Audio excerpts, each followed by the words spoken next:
Okay, let's see. Now we are starting with the properties of charges. Properties of charge. ठीक है. Properties of charge का सबसे पहला point ऐसा है कि जो चार्ज होता है ना, that charge is क्या नाम अभी तो थोड़ी देर पहले बताया था तुमको, charge is quantized. Charge is quantized. It is integral multiple. कैसा है वो? Integral multiple. वो जो n है वो क्या होगा? इंटीजर. क्या होगा वो? इंटीजर. लिसन. तो अगर q is equal to n e बोलता हूं मैं, ये जो इसमें e है ना, e, that charge can be positive. That charge may be positive or negative. Can be represented as plus e or minus e, where the value for plus e is 1.602 into 10 raised to minus 19 coulomb, whereas the value for negative is minus 1.602 into 10 raised to minus 19 coulomb. आप समझे मेरी बात? इधर जो है वो plus 1.602 होता है, इधर minus 1.602. ठीक है. चार्ज कैसा क्वांटिटी होता है? स्केलर या वेक्टर? क्यू बराबर. इधर जो प्लस और माइनस है ना, मुझे उससे भी कोई मतलब नहीं है एक्चुअली. आपको इतना याद रखना है कि मैग्नीट्यूड वाइज ऐसा नहीं है कि ये ज्यादा चार्ज है ये कम चार्ज है. ऐसा नहीं है कि इसको चार्ज ज्यादा है और इसको चार्ज कम. दोनों का चार्ज मैग्नीट्यूड वाइज सेम है.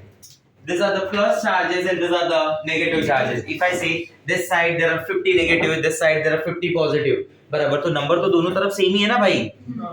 Only the difference is कि एक तरफ पॉजिटिव और एक तरफ नेगेटिव. आया समझ में?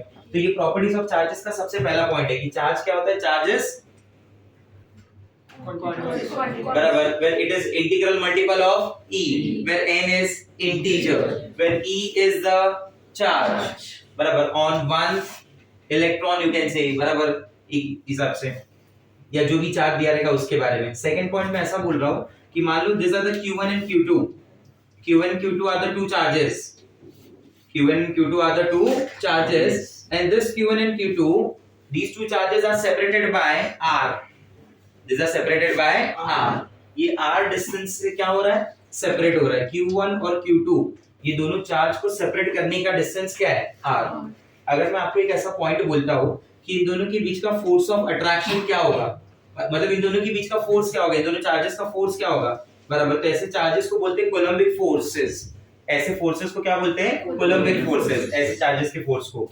तो ये फोर्स होता है k is k into q1 q2 upon r square. So what is the relation between force and that distance? Inversely proportional. Where q1 q2 are the charges, where k is constant. बराबर. जिधर k का value क्या आता है मालूम है? 1 upon 4 pi epsilon 0. 1 upon 4 pi epsilon 0. This epsilon 0 is a permittivity of free space. सुना है कभी? हाँ. Permittivity of free space. ठीक है. तो that is force. Force can never be negative. Force को हम नेगेटिव नहीं मानते. फोर्स को हम लोग नेगेटिव नहीं मानते. बराबर. मैं ऐसा बोलता हूँ कि Q1 और Q2 है, अगर Q1 और Q2 है, और Q1 और Q2 में क्या है? Q1 is positive, Q2 is negative. So there will be force of attraction. There will be force of attraction. अगर एक केस ऐसा मानता हूँ मैं, ये Q1 हो गया, ये Q2 हो गया, बराबर. ये मान लो नेगेटिव हो गया और ये नेगेटिव हो गया, बराबर. तो इस केस में क्या होगा? There will be force of repulsion. ये केस ऐसा मानता हूं मैं कि ये q1 हो गया, ये q2 हो गया, बराबर. This is positive, this one is also positive. So in that case again there will be yes positive negative, negative negative, positive positive, repulsion repulsion, attraction. आपको समझा मेरा बात?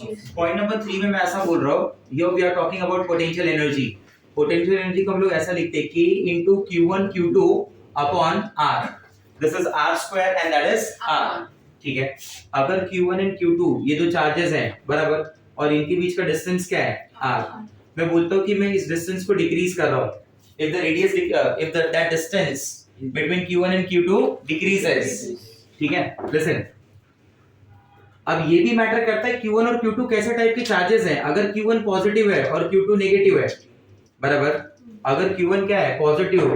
This is case 1 guys. This is case 1. If Q1 is positive and Q2 is negative, there will be attraction. बराबर, जितना radius जितना distance कम करेंगे उतना उनके बीच में अट्रैक्शन बढ़ेगा. बराबर. तो उस केस में पोटेंशियल एनर्जी का जो वैल्यू आएगा वो क्या आएगा? अगर रेडियस डिक्रीज होगा तो मेरे हिसाब से पोटेंशियल एनर्जी की वैल्यू नेगेटिव आएगी. Q1 मल्टीप्लाइड बाय Q2 का आंसर तो नेगेटिव होगा. अरे हाँ या ना? बराबर. अब ऐसा सोचो कि जितना आप डिस्टेंस कम करते जा रहे हो उतना इस वैल्यू को क्या फर्क पड़ेगा नेगेटिव के टर्म्स में? वैल्यू जो और ज्यादा नेगेटिव होता जाएगा या फिर वैल्यू और ज्यादा कम नेगेटिव होगा? अगर मैं इसके साथ बोलता हूँ रिलेशन इनवर्स है और ये कम होता जा रहा है तो जो रेशियो आएगा उसका वैल्यू और ज्यादा नेगेटिव होता जाएगा. मतलब पोटेंशियल एनर्जी और मिनिमम होती जाएगी. कम होती जा रही है ना, नेगेटिव हो रहा है. मिनिमम के टर्म्स में बोल रहे हैं. चार्जेस पे भी ध्यान देना. Q1 और Q2 क्या है? हाँ, आप ऐसा सोचेंगे कि radius is inversely proportional to potential energy. If the radius is decreases potential energy increases. But here it depends on the charges also. ये सिर्फ उस फैक्टर पे डिपेंड नहीं कर रहा है, चार्ज के भी फैक्टर पे डिपेंड कर रहा है. वो दोनों क्लोज आ रहे हैं, प्लस और माइनस, उनके बीच में क्या बढ़ रहा है? अट्रैक्शन. तो उस केस में पोटेंशियल एनर्जी मिनिमम होते जा रही है, नेगेटिव होते जा रही है. जितनी ज्यादा मिनिमम होगी स्टेबिलिटी उतनी ज्यादा होगी. आप समझ रहे मेरी बात को? स्टेबिलिटी उतनी ज्यादा होगी. ठीक है. अगर मैं केस 2 ऐसा बोलता हूं जैसा तुम सोच रहे हैं कि ये माइनस है और ये भी माइनस है, बराबर, तो ये minus into minus overall potential energy क्या आएगा तुम्हारा? पॉजिटिव. समझ रहा है? जितना मैं रेडियस डिक्रीज करूंगा उतना ये वैल्यू क्या होता जाएगा? बराबर. मतलब जितना दोनों नेगेटिव चार्ज जितना क्लोज आते जाएंगे उतना उनके बीच में रिपल्शन बढ़ेगा. रिपल्शन करने के लिए एनर्जी ज्यादा चाहिए ना भाई.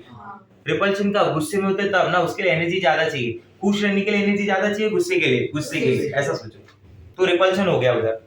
तो एनर्जी ज्यादा है, पोटेंशियल एनर्जी ज्यादा है पॉजिटिव के टर्म्स में. बराबर. तो सिस्टम क्या है? स्टेबल या अनस्टेबल? Answer is unstable. अब तीसरा केस सोचो, केस नंबर 3, जहां पे दोनों पॉजिटिव है. अगेन अगर ऐसे केस में मैं रेडियस को डिक्रीज करूंगा तो पोटेंशियल एनर्जी क्या है मेरा? पॉजिटिव है, मैक्सिमम होता जाएगा. सिस्टम कैसा है? स्टेबल या अनस्टेबल? Answer is unstable. आप समझ रहे मेरी बात को? अगर Q चार्ज है और V पोटेंशियल डिफरेंस है, बराबर, चार्ज क्या है? Q और पोटेंशियल डिफरेंस क्या है? V. तो ऐसे केसेस में उसका जो भी पोटेंशियल एनर्जी होता है वो क्या होता है? Q into V. ऐसे केसेस में उस चार्ज की जो भी पोटेंशियल एनर्जी होती है वो क्या होती है? Q into V. उस सिस्टम का potential energy Q into V मानते हैं हम लोग. बराबर. Where Q is what? Charge and V is the potential difference. ये वर्ड तो पता है ना आपको, पोटेंशियल डिफरेंस क्या होता है? अरे हाँ या ना? Point number 5, force in electric field Q into E, where Q is the charge, E is the electric field. बराबर. फोर्स इन मैग्नेटिक फील्ड कुछ याद आएगा? Q into V into B into sin theta. But जहां की बात मैं कर रहा हूं ना अपने केस में, your that theta is 90 degree.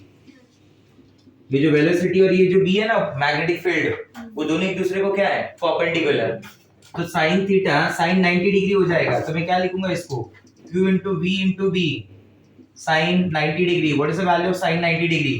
Q into V into B. तो फोर्स इन मैग्नेटिक फील्ड क्या हो गया मेरे पास? Q into V into B. Number 6, charge on the nucleus. क्या बोलो? Q is charge, V is velocity, B is magnetic field. जैसे उधर E क्या है? Electric field. तो उधर B क्या है? Magnetic field. चार्ज अगर मूविंग चार्ज होता है ना तो उसका खुद का मैग्नेटिक फील्ड होता है. बराबर. और आप उसके लिए अगर मैग्नेटिक फील्ड अप्लाई कर रहे हैं तो ये दोनों मैग्नेटिक फील्ड ऐसे हो जाती हैं. ये एक ऐसा है तो एक ऐसा हो गया. ये क्या है? एक ऐसा आ रहा है तो एक ऐसा हो जाएगा. आया समझ में बात? तो याद है वो रेस में जब बताया था कैथोड रेस में, बराबर, तो ये रेस ऐसे आ रही थी, ऐसे. ये रेस ऐसे आ रही थी, ब्लू कलर वाली रेस. ये रेस ऐसे आ रही थी. जैसे ही कौन से कांटेक्ट में आई? Magnetic field. इनका खुद का भी मूविंग चार्ज है ना, तो इसका खुद का भी क्या है? Magnetic field. तो तुरंत किधर चला जाएगा? ऐसे. नहीं समझा? मैंने बोला था ना ऐसे बाहर आएगा. ठीक है. वैसा. नेक्स्ट नंबर 6 में मैं बात कर रहा हूं. It is charge on the nucleus. Charge on the nucleus. This is very important. Don't forget this. Charge on the nucleus. These are the basic points regarding the properties of charges. Charge on the nucleus पे जब आप बात करते हैं ना, तो अपना बात ऐसा होता है कि न्यूक्लियस है क्या?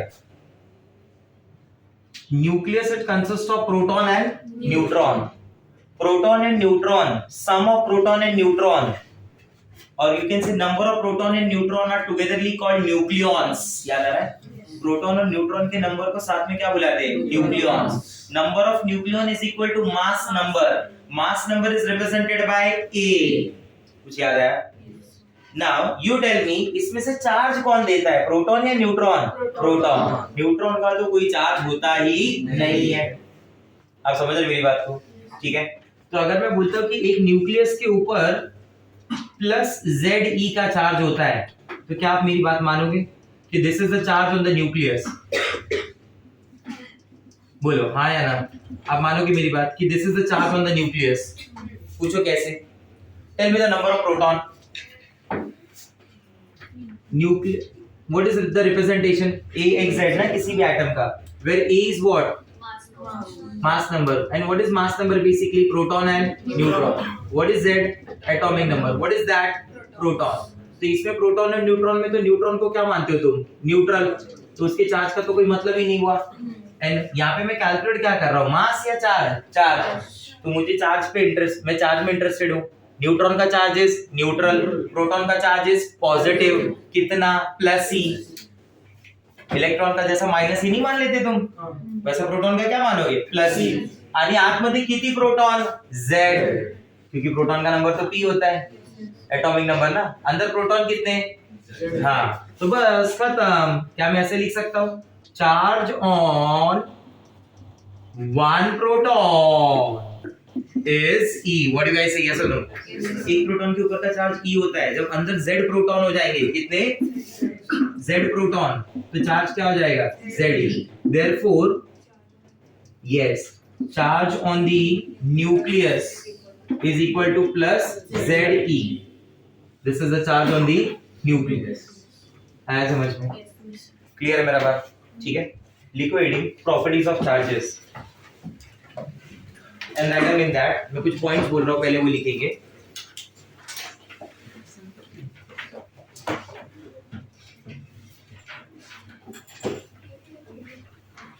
सब अभी पीडीएफ मिला है, मैं तुमको इसको लिखा दे रहा हूँ.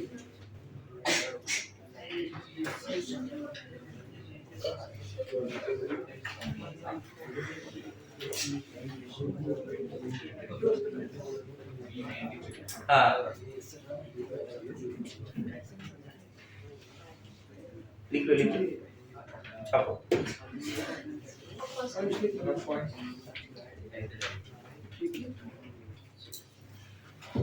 देखो. Now the next is, till now we have discussed regarding the Rutherford's atomic model as well as Thomson's atomic model. दोनों का बातचीत हो गया बराबर. अब जो अपना नया मॉडल है ना, जो मेन है यहाँ पे, that is Bohr's atomic model. Nails bore, scientist का नाम क्या है? Nails bore. नाम सुना पहले आपने कभी? ठीक है. कुछ आइडिया है इस मॉडल के बारे में आपको? Stability of electron, which was the drawback of that Rutherford's atomic model ना. तो ऐसा बोला गया, आपने पढ़ा भी हो शायद, कहीं पे लिखा हुआ भी मिले कि ये जो उसका स्टेबिलिटी का जो पॉइंट था, जो ड्रॉबैक था, that was explained by Bohr, Niels Bohr. Bore scientist ने समझाया कि ऐसा ऐसा होता है बराबर. डेवलपमेंट के बारे में जो मैं बात कर रहा हूँ, development of Bohr's atomic model, that basically depends on the two factors. इस मॉडल को पढ़ने के लिए, इस मॉडल की डेवलपमेंट को समझने के लिए मुझे ऑलरेडी दो फैक्टर के बारे में पता होना चाहिए. The factor number one is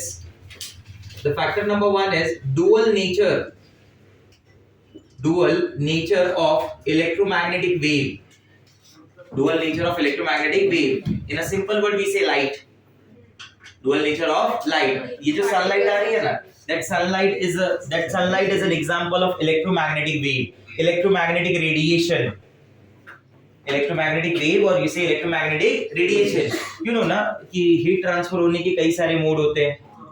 Radiation, conduction, बराबर. Where radiation is the fastest mode of transfer of heat. बाकी सब टाइम लेता है, रेडिएशन उतना टाइम नहीं लेता है. बराबर, मैंने बोला कि it is the fastest mode of transfer of heat, ठीक है। तो दो चीजों के बारे में तुम्हें पता होना चाहिए। बोर्स एटॉमिक मॉडल में तभी पढ़ाऊंगा, तभी समझाऊंगा जब तुम दो बातों के बारे में क्लियरली जानते होगे। पहला बात, dual nature of electromagnetic wave, in a simple word we say it's light. What it is? Light. तो मैं आपको नेचर ऑफ लाइट समझाऊंगा। मैं आपको क्या समझाऊंगा? Nature of light. देखिए, और दूसरा जो बात है, दूसरा जो पॉइंट है, वो पॉइंट है spectrum. The second point is spectrum. Atomic spectrum के बारे में समझाऊंगा, ठीक है।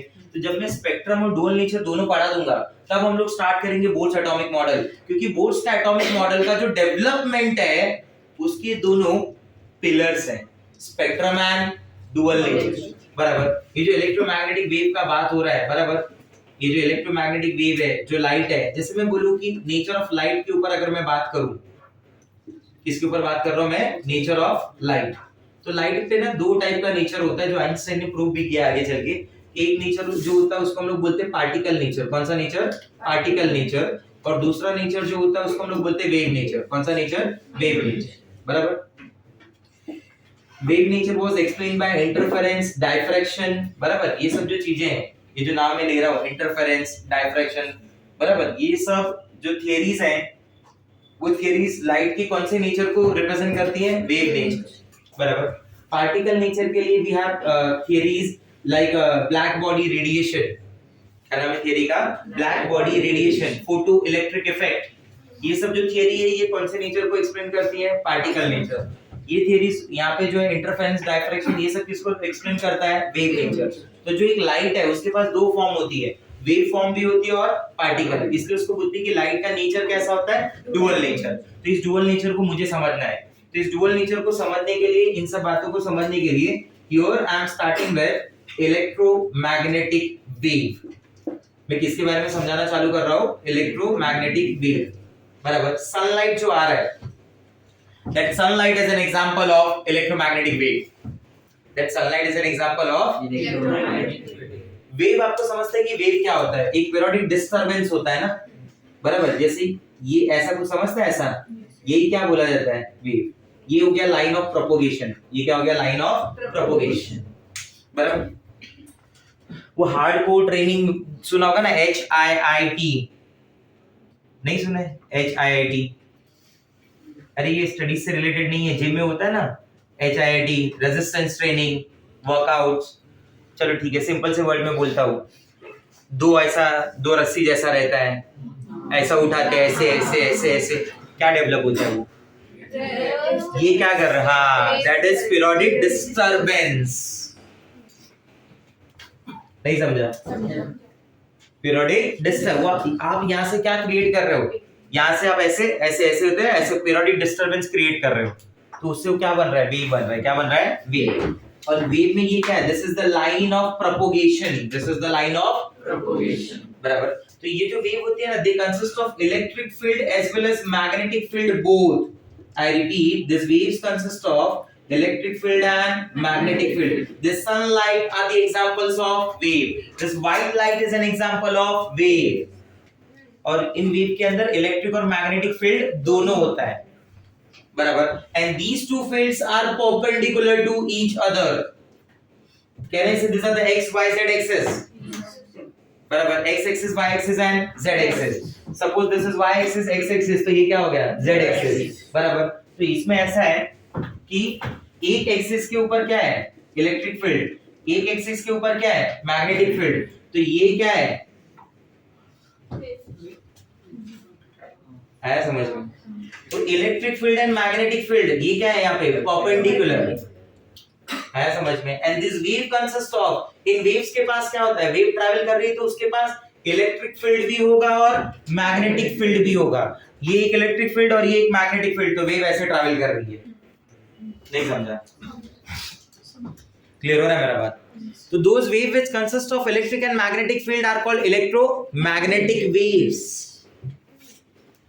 आप समझ रहे मेरी बात को? जिन वेव्स के पास क्या प्रेजेंट होगा? इलेक्ट्रिक फील्ड और मैग्नेटिक फील्ड, उनके पास क्या होगा? उनको क्या बोला जाएगा? Electromagnetic wave. ये वेव होता है, बराबर, जो एक जीरो से स्टार्ट होता है और एक हाईएस्ट पॉइंट तक जाता है, बराबर। At this stage the amplitude of the wave, height of the wave at this stage is maximum. और ये जिस स्टेज पे उसका एम्पलीट्यूड मैक्सिमम होता है, उसकी हाइट मैक्सिमम होती है, उस पॉइंट को नाम देते हैं क्रेस्ट. सुना है कभी? बराबर. जिस पॉइंट पे उसका एम्पलीट्यूड मिनिमम होता है, दैट इज कॉल्ड. तो ये जा कैसे रहा है? रीचेस हाईएस्ट, धीरे-धीरे इधर आ रहा है, जीरो हो रहा है, नेगेटिव हो रहा है, मिनिमम हो रहा है, एकदम मिनिमम हो रहा है. जिधर एकदम मिनिमम हो गया वो क्या हो गया? नहीं समझा?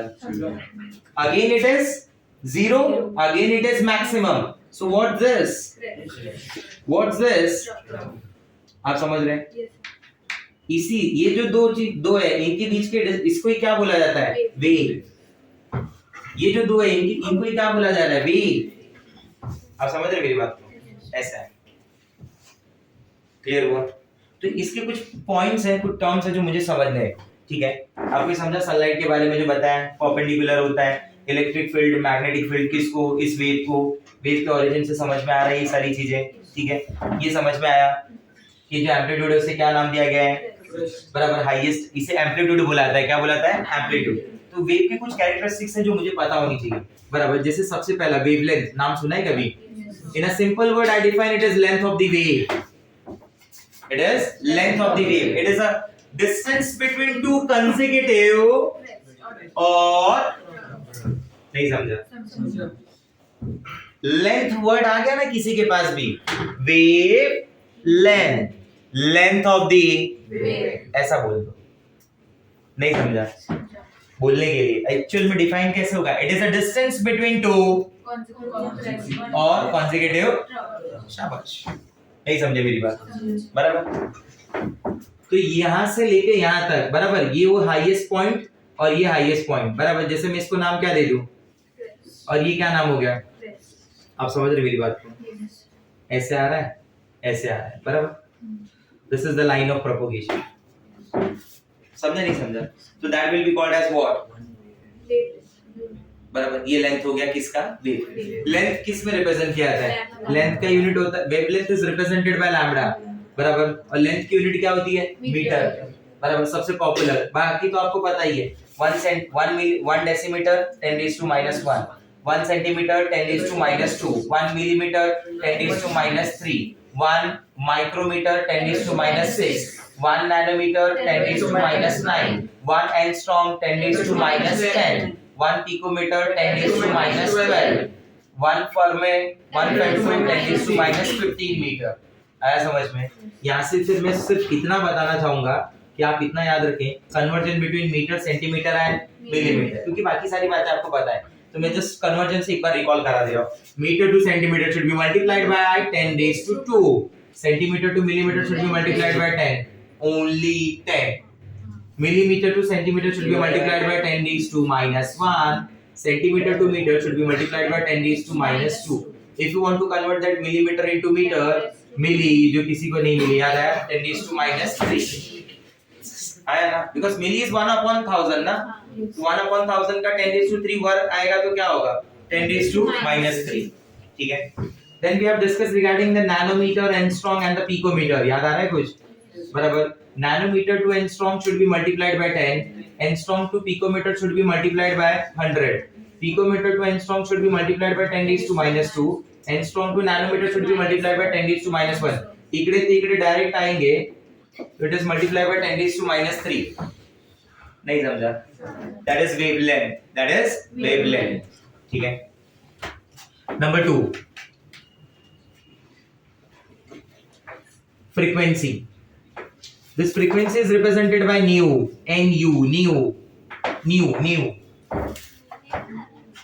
Mu is different. It is nu.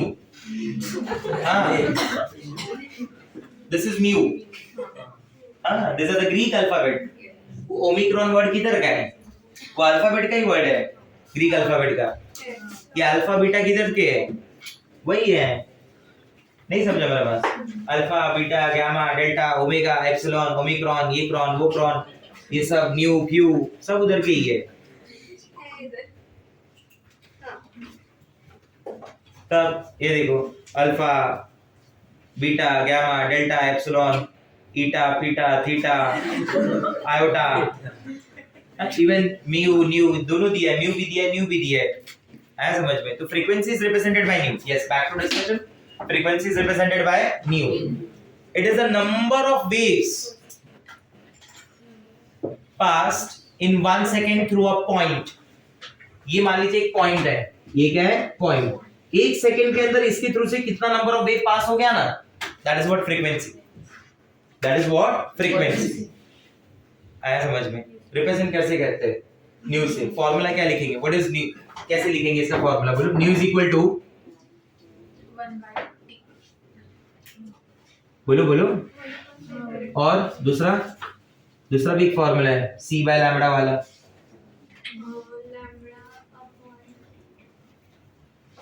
नहीं याद आ रहा? फिजिक्स में पढ़ा नहीं क्या अभी तक ये सब?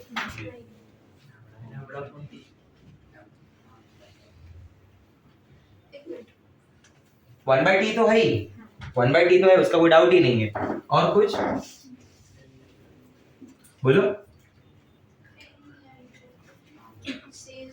ठीक है, जाने दीजिए.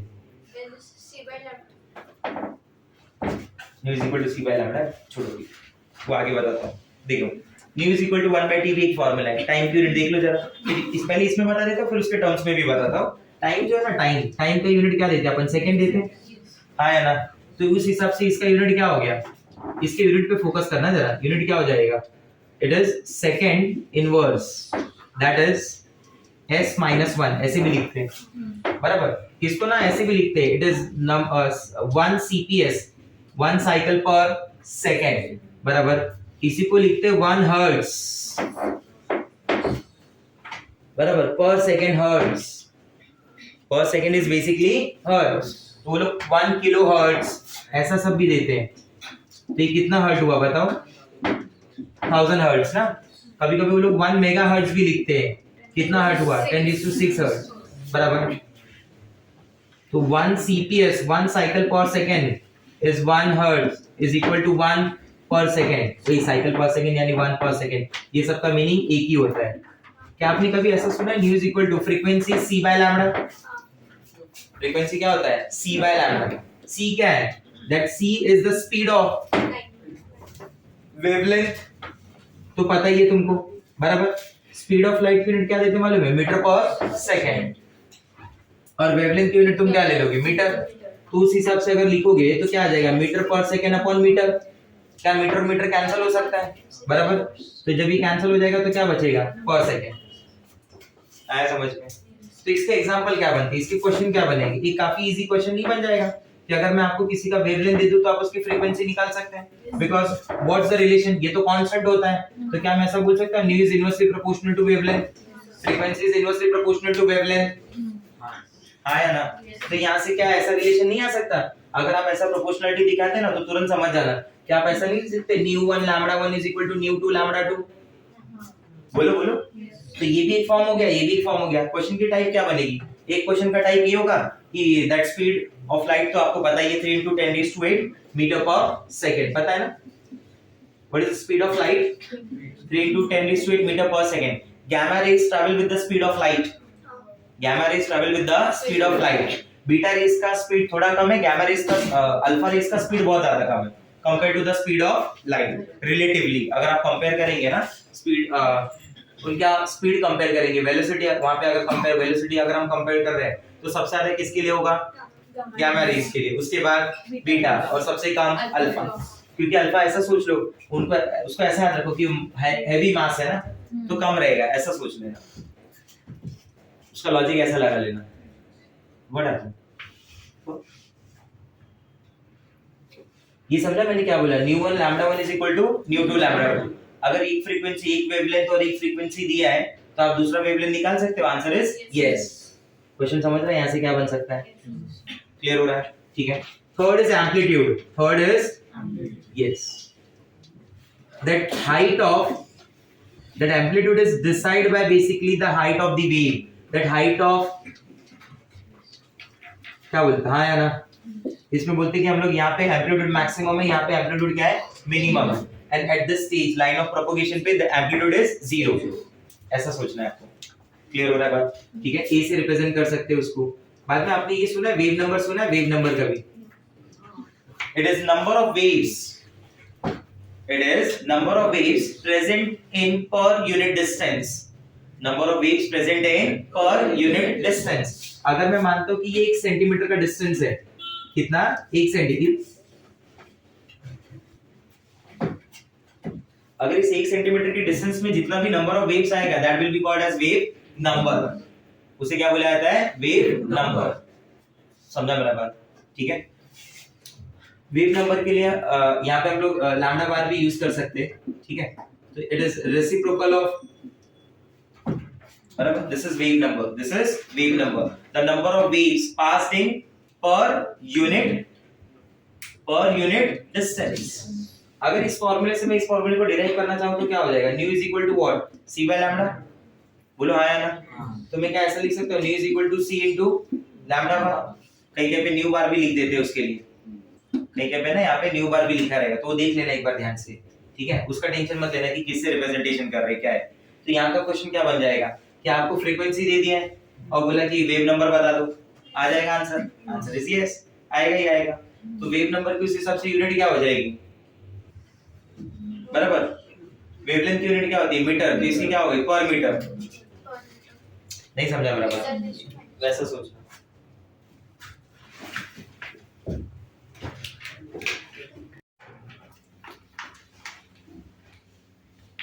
तो रिलेशन समझ में आ गया? क्या लिखा है? Nu is equal to c by lambda, बराबर। मैं इसको ऐसे भी लिख सकता हूँ, सी इनटू 1 बाय लैम्डा, बराबर, that is c into nu bar. तो nu is equal to c into nu bar, nu is equal to c by lambda. These are the various forms. What is the relation between nu and lambda? Answer is inverse. तो एक formula ऐसे भी बन सकता है, nu1 lambda 1 is equal to nu2 lambda 2, बराबर। अगर एक फ्रीक्वेंसी दिया है, एक वेवलेंथ दिया है, दूसरा वेवलेंथ दिया है, तो मैं दूसरा फ्रीक्वेंसी निकाल सकता हूं। आंसर इज यस, बराबर। जहां पे c क्या है? c speed of light. कितना मानेंगे? 3 × 10⁸ मीटर पर सेकंड। इसको फ्रीक्वेंसी बोलते हैं। ये किसके लिए? वेव नंबर, बराबर, वेव नंबर, ठीक है। तो ये जो इलेक्ट्रोमैग्नेटिक वेव्स हैं, having different wavelength, having different frequencies, जो अपने पास क्या है? Electromagnetic radiation of different wavelength, different frequencies. So this waves and this wavelengths, these waves and their wavelength are arranged in their increasing order of wavelength. They are arranged in their increasing order of wavelength. Either you say increasing order of wavelength or you say decreasing order of frequencies, ना? अरे इसका order increasing होगा तो इसके लिए order क्या होगा? Because the relation is बराबर, frequency is inversely proportional to wavelength. अगर ये कहीं पे इंक्रीजिंग ऑर्डर में अरेंज है तो ये किस ऑर्डर में अरेंज होगा? डिक्रीजिंग ऑर्डर में। सिंपल सी बात है, बराबर। तो when these waves are arranged in their increasing order of wavelength, बराबर, increasing order of wavelength, or you say decreasing order of frequencies, बराबर। तो जब इनको अरेंज किया जाता है ना, तो उसको बोलते हैं इलेक्ट्रोमैग्नेटिक वेव स्पेक्ट्रम। क्या नाम दिया उसको? बोलो, इलेक्ट्रोमैग्नेटिक वेव स्पेक्ट्रम। इसमें जो सारे टाइप की वेव्स हैं सब काउंट होती हैं, बराबर। सारे टाइप की वेव्स आती हैं, जैसे कॉस्मिक रेज। कौन सी रेज? कॉस्मिक रेज, बराबर। Gamma rays. कौन सा rays? Gamma rays. X rays, बराबर। ये सब नाम याद रखने हैं आपको। एक्स रेज, यूवी रेज, फिर वो रेज जो हमें दिखाई देती है विजिबल, बराबर। उसके बाद इंफ्रा, उसके बाद माइक्रो, सुना है ना माइक्रोवेव्स का, बराबर। उसके बाद फिर रेडियो।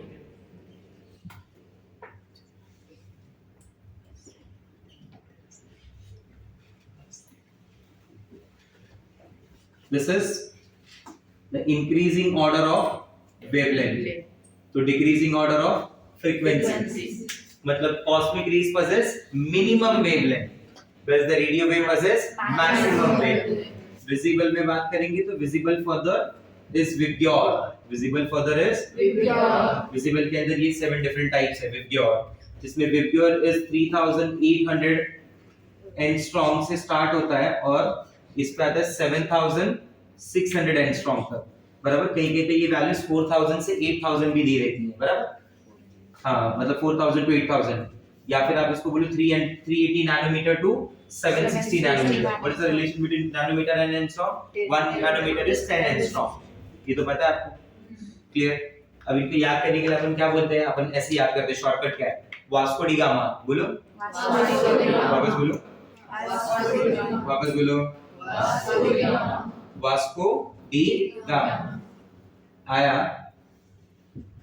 एक्स रेज लेके, यूवी को दिखाने आया, एक्स रेज लेके यूवी को दिखाना इन मीरा रोड, इन मीरा रोड, बराबर। मुंबई के हाँ थाने में आता है मीरा रोड। सुना है कभी मीरा रोड? कैसे? हाँ, किधर मीरा रोड में? मुझे याद नहीं, कुछ तो बताओ। आधे सारे टीचर तो मीरा रोड में ही रहते इधर। हाँ, मुस्तफा सर, मुबीन सर, सुरेश सर, 1.5-2 महीने के बाद पूछेंगे तो मैं भी मीरा रोड ही बोलूंगा। अभी नहीं सर है, अभी मुंबई में, फिर मुंबई के बाहर। बट मीरा रोड वालों को भी पूछो, भी मुंबई बोलते हैं। पूछे किधर रहते, बोलते मुंबई। तो मीरा रोड मुंबई में आ गया, बोलते मुंबई ही है और क्या। तो ये कौन सी रेज हो गई? Cosmic rays. ये कौन सी रेज हो गई? ये कौन सी रेज हो गई? ये कौन सी रेज? बराबर, यूवी को दिखाने लाया ना। दिखती कौन सी रेज है? इसलिए विजिबल रेज, बराबर। हाँ या ना? ये कौन सी रेज हो गई? इंफ्रा। ये कौन सी हो गई? और ये कौन सी हो गई? आया समझ में? The wavelength goes on increasing and the frequency goes on decreasing. This is electromagnetic wave spectrum, where the waves are arranged in their increasing order of wavelength and decreasing order of frequency. These cosmic rays are found in the inner core of the sun. इनका आना मतलब हम सबका जाना। आप समझ गए ना मेरी बात? वैसे कि कॉस्मिक रेज का आना अगर हुआ तो हम सबका जाना फिक्स है।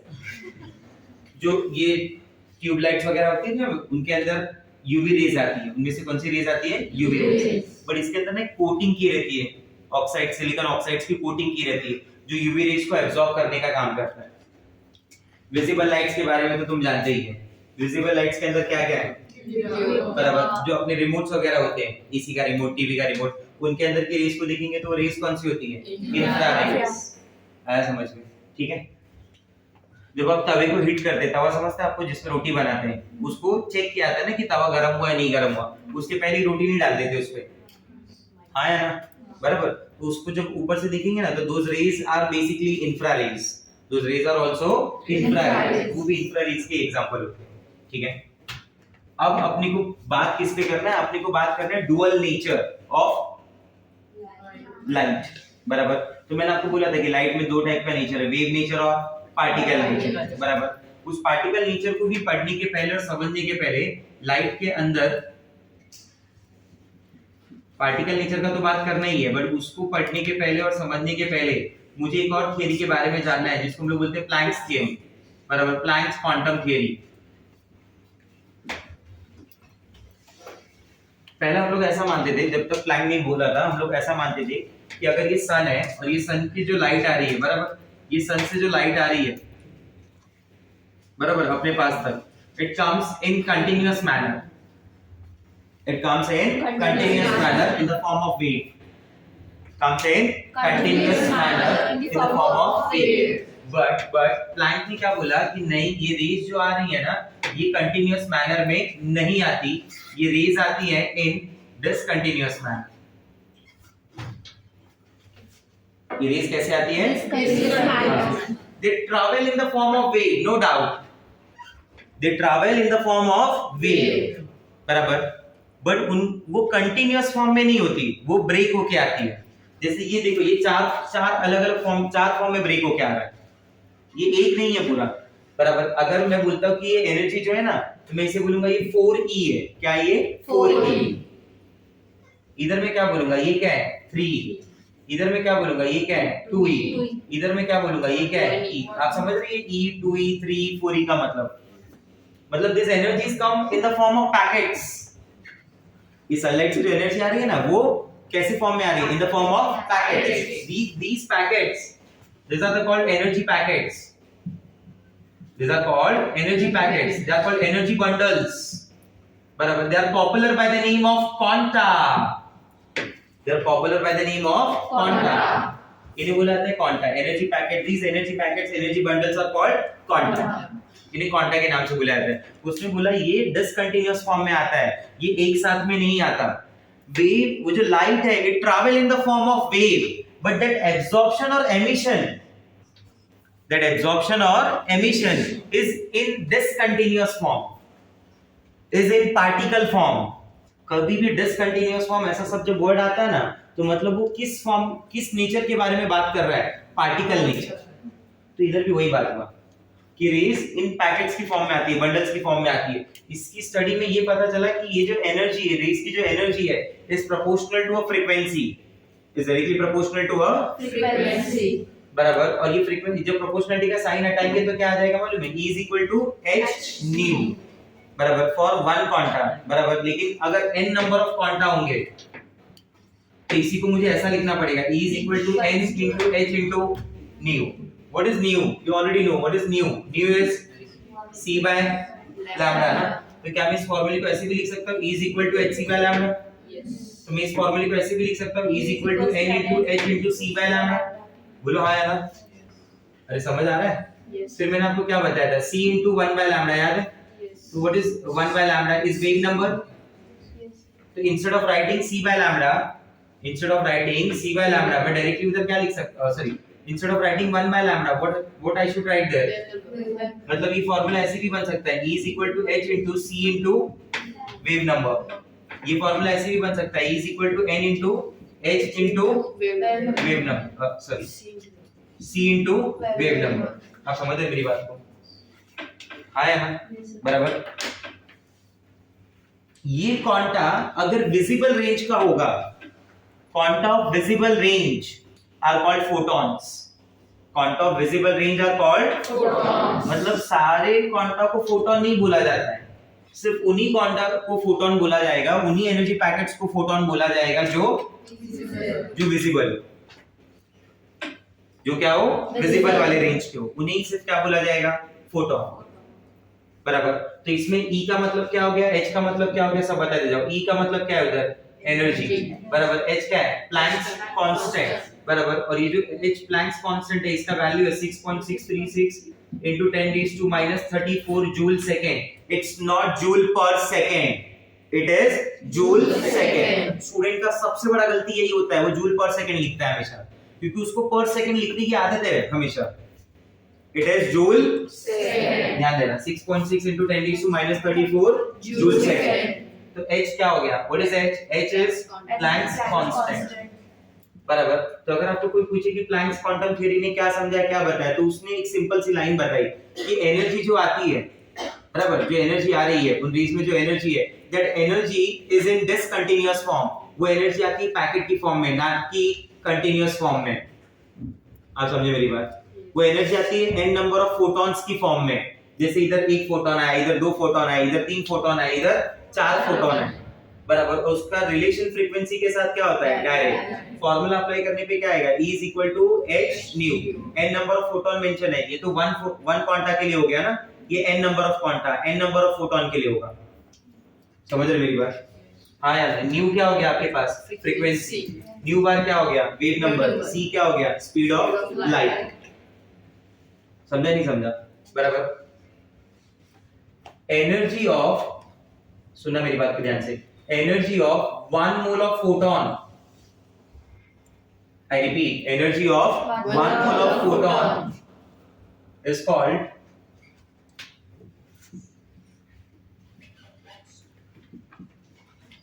energy of 1 mole of photon is called Einstein। Energy of 1 mole of photon is called Einstein। 1 mole photon का मतलब क्या हो गया student? What do you mean by 1 mole photon? 1 mole photon का मतलब हो गया any photon। Do you agree with this? Is there any difference between photon and proton? अरे of course, photon is chargeless. इन रेस के अंदर charge किधर है? मैंने बोला इन रेस के अंदर किसी में चार्ज है? कोई चार्ज फार्ज नहीं है. अरे हाँ है ना? Yes. Proton is positively charge. Proton का दूर दूर दूर दूर तक लाइट से कोई लेना देना नहीं है. अरे हाँ या ना? Yes. ये तो लाइट ही है. अभी भी नहीं समझा? तो is there any difference between proton and photon? Answer is yes. दोनों बहुत अलग अलग है, बोलने सुनने में एक जैसे शायद लग जाए.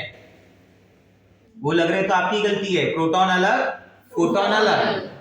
Photon is chargeless, proton is positive charge. Photon is related with light. इसका दूर का गांव वाला भी लाइट का नहीं है. नहीं समझा मेरा बात? ठीक है, तो गलती से मत सोचना कि सर ने ये प्रोटॉन और फोटॉन ऐसा उधर भी लिखा था. वो अलग चीज के लिए प्रोटॉन लिखा था मोल कॉन्सेप्ट में. This is 1 mole photon which is Na. Photon. Yes, very nice. Na मतलब क्या? 1 मोल ना. तो अगर मुझे इतने के लिए एनर्जी आइंस्टाइन वाली बोलनी होगी तो उसकी वैल्यू क्या आ जाएगी? Na into h into nu.